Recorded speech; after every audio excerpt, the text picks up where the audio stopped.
Assalamu alaikum, ihr Lieben. Willkommen auf meinem Kanal zu einem neuen Gesundheits- und Kosmetik-Rezeptvideo von mir. Heute zeige ich euch, wie man das Johanniskrautöl, das sogenannte Rotöl, selber herstellen kann.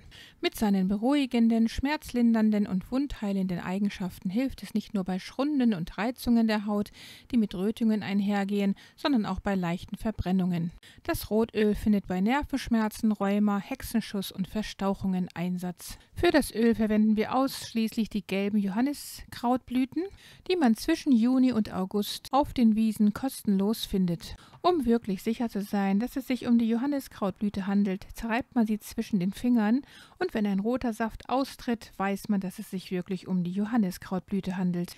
Diese Blüten hier hatte ich im Juni geerntet, aber man könnte sie auch jetzt noch im August finden. Damit man das Johanniskraut nicht mit einer anderen Pflanze verwechselt, sollte man sie sich genau anschauen. Ab Ende Juni kann man das Johanniskraut anhand seiner Blüten erkennen. Sie befinden sich an den Enden der Stiele hoch über dem Boden. Im Gesamtbild wirken sie glitzernd. Dieser Schein entsteht durch die zahlreichen Staubfäden, die aus der Blütenmitte wie Sonnenstrahlen herausragen. Weiterhin offensichtlich sind die 5 rundlichen Kronblätter. Sie leuchten in einem Goldgelb. Die Blätter sind beim näheren Hinsehen wirklich markant. Es besteht kein Zweifel mehr, dass es sich um das Johanniskraut handelt. Das Blattwerk ist äußerst charakteristisch. An ihm kann man das Gewächs gut erkennen.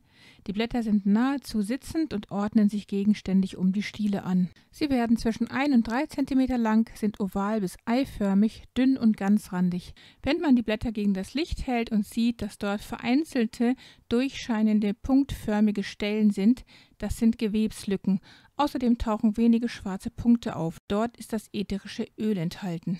Die beste Zeit, um dieses Kraut zu ernten, ist gegen Ende Juni und bis August.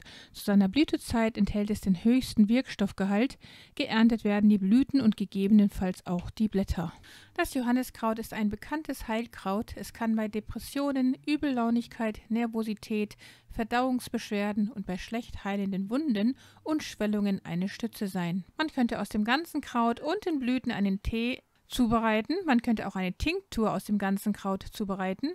In diesem Video zeige ich euch jetzt nur, wie man das Öl herstellt. Und für das Öl benutzen wir ausschließlich die Blüten.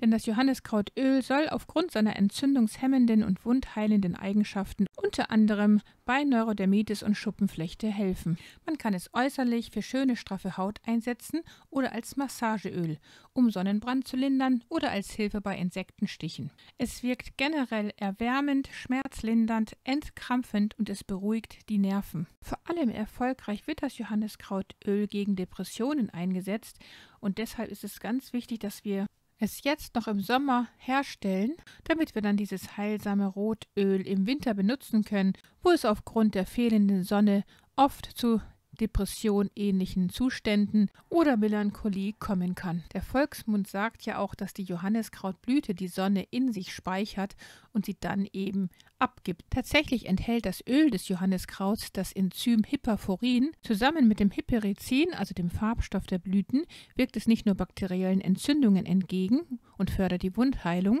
sondern die beiden Stoffe sind vor allem dafür verantwortlich, dass Johanniskrautöl stimmungsaufhellend wirkt, weshalb es bei leichten Depressionen sehr gut zum Einsatz kommen kann. Abgesehen davon wirken verschiedene Polyphenole in den Blüten antioxidativ und entzündungshemmend. Für das heilsame rote Öl werden jetzt ausschließlich die Blüten und vor allem die Knospen verwendet. Die zupfe ich jetzt alle von den Stängeln hier ab und gebe sie in ein Einmachglas. Und sobald alle Blüten und Knospen in dem Einmachglas liegen, werden wir sie mit Olivenöl, also mit nativem extra Bio-Olivenöl auffüllen. Und das ist denkbar einfach. Das hier sind die Reste. Daraus könnte man theoretisch noch einen Tee machen und die trocknen. Wir sehen jetzt, wie rot die Finger geworden sind von dem roten Farbstoff, der in den Blüten sitzt. Ja, und hier benutzen wir jetzt das native extra Bio-Olivenöl und füllen das Glas so weit auf, bis die gesamten Blüten damit bedeckt sind. Wer das heilsame Johanniskrautöl ausschließlich äußerlich für die Haut benutzen möchte, könnte jetzt hier noch Jojobaöl in Bioqualität hinzufügen. Ich hatte da etwa 2 Esslöffel hinzugegeben.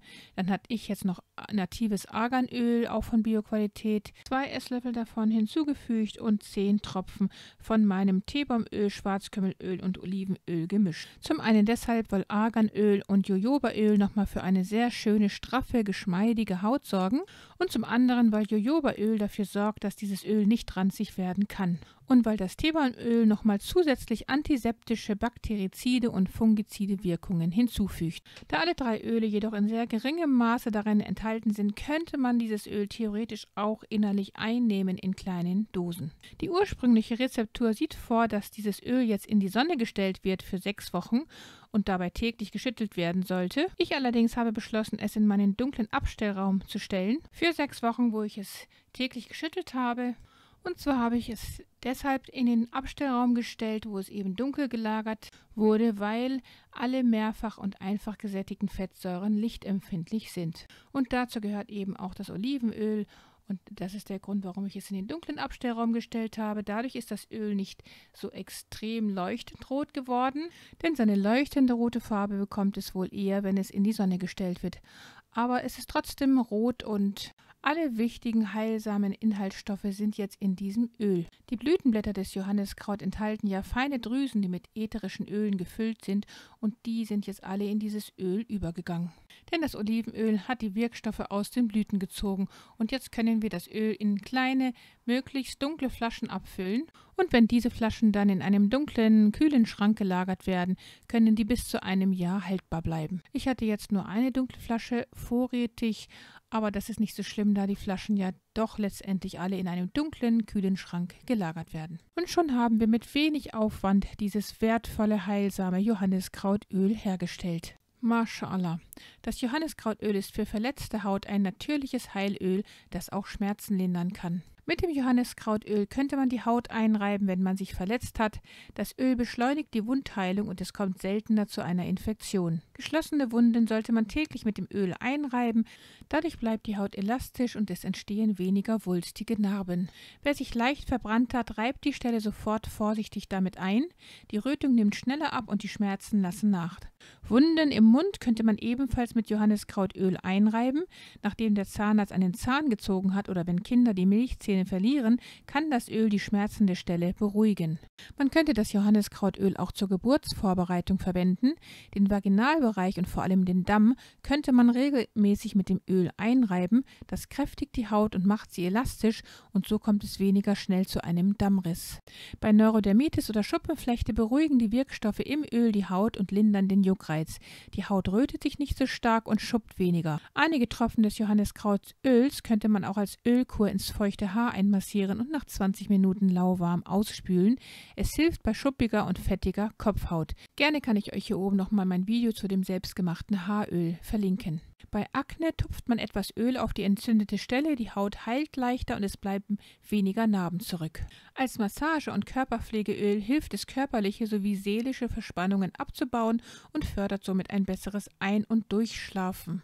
Die im Johanniskrautöl enthaltenen Enzyme verhindern, dass Dopamin, also das Glückshormon, in Noradrenalin, also das Stresshormon, umgewandelt wird. Denn das Hyperizin wirkt stimmungsaufhellend für die Seele und das Hyperforin entspannt, fördert ein gesundes Wohlbefinden und wirkt sich positiv auf leichte Depressionen aus. Flavonoide wirken sich auf den Serotoninhaushalt des Gehirns aus. Das Wohlbefinden, die Zufriedenheit und auch die Freisetzung von schmerzlindernden Substanzen werden gefördert.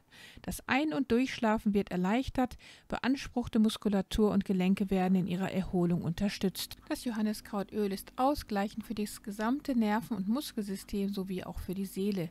Es hilft, den Stress des Alltags hinter sich zu lassen, indem es wärmend verspannte Muskulatur löst. Es wirkt aber auch unterstützend bei seelischen Verstimmungen und ist eine erleichternde Wohltat für Schlechtschläfer. Wer daher unter Einschlafstörungen leidet, könnte jeden Abend vor dem Schlafengehen einen Teelöffel von diesem Rotöl innerlich einnehmen. Die schlaffördernde, entspannende, antidepressive Wirkung wirkt sowohl äußerlich durch die Haut als auch innerlich. Wer daher das Öl auch innerlich einnehmen möchte, sollte allerdings dann auf die Zugabe von dem Jojobaöl verzichten. In dem Fall würde das native Extra Bio Olivenöl vollkommen als Auszugsöl reichen. Wer es aber ausschließlich äußerlich über die Haut einnehmen möchte, der könnte Jojobaöl und Arganöl hinzugeben. Johanniskrautöl ist in jedem Fall ein hilfreicher Begleiter für alle, die häufig unter Verspannungen und einem empfindsamen Nervensystem leiden. Auch gestresste, hypersensible Haut profitiert von den ausgleichenden Eigenschaften des Johanniskrautöls, dem Alleskönner. Wenn euch mein Video gefallen hat und von Nutzen war, dann gebt mir gerne einen Daumen nach oben und teilt dieses Video mit euren Bekannten. Vergesst auch nicht, das Glockensymbol zu betätigen, damit ihr kein Video von mir verpasst. Liebste Grüße, Salam Aleikum, eure Mariam.